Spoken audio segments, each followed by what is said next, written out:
আজকে আমার special recipe. এতে রোস্ট বানানোর জন্য আমি কাজু বাদাম নিয়ে নিচ্ছি, এগুলো ব্লেন্ডার করব এগুলো ব্লেন্ডার করব। এখন আমি রোস্ট করব, তার জন্য মুরগি সাদা সাদা আগে ফ্রাই করে নিতেছি, সাদা রোস্ট বানাবো আর কি। মুরগির মাংসগুলা ছোট ছোট করে কাইটা ফেলাইছে, একদম ভুলে গেছিল আমার হাজবেন্ড, তাই।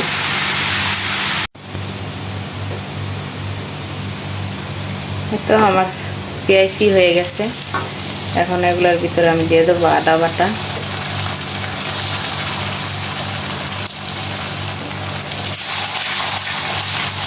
আদা বাটা 3 টেবিল চামচ দিয়ে দিচ্ছি আমি, যার যার পরিমাণ মতো দেবেন।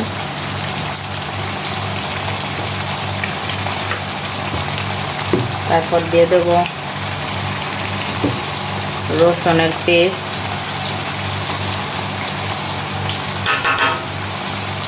এগুলো শুধু রসুন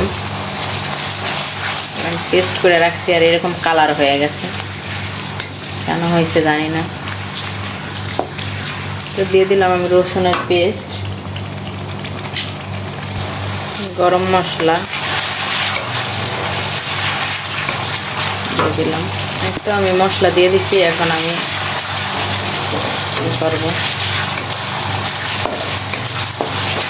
এগুলো একটু কষায়, তারপরেই দেবো এই বাদাম বাটা, তারপর টমেটো পেঁয়াজ এগুলো দিয়ে দেবো।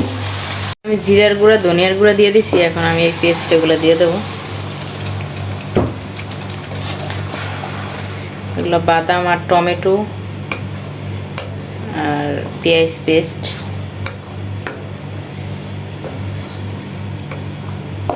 এগুলো দিয়ে দিলাম। তো আমি মুরগি দিয়ে দিছি রোস্টের জন্য, মুরগি যেগুলো বাজে করে রাখছি এগুলো আমি করছি দিয়ে দিছি। এখন এগুলো সুন্দর করে এগুলোর ভিতরে কষাবো।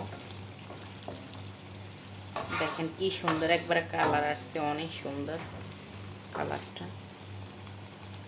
কতটুকু বোঝা যাচ্ছে জানি না। এখন আমি ঢাকনা দিয়ে ঢেকে দেবো। এই যে দেখেন আমি এখানে দুধ দিয়ে দিছি, আর একটু দিয়ে দেবো, অফ ক্যামেরায় দিছিলাম।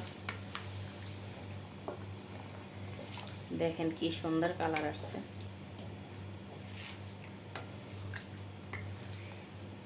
আমি এক্সট্রা আর কোনো পানি দেবো না, এই পানিতেই হবে, সেদ্ধ হবে। হয়ে গেল আমার মজাদার মুরগির রোস্ট। এই তো আমার পোলাও রান্না করা শেষ, দেখেন কতটা সুন্দর হয়েছে, একেবারে মানে ঝরঝরা পোলাও, সাদা পোলাও। আর এবারে আমার রোস্টও প্রায় হয়ে গেছে, মুরগির রোস্ট। দেখেন রোস্ট হয়ে গেছে, কি সুন্দর একটা ক্রিমি একটা ভাব আসছে।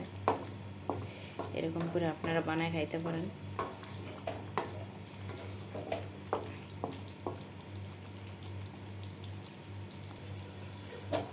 বন্ধুরা কি সুন্দর একটা কালার একবারে।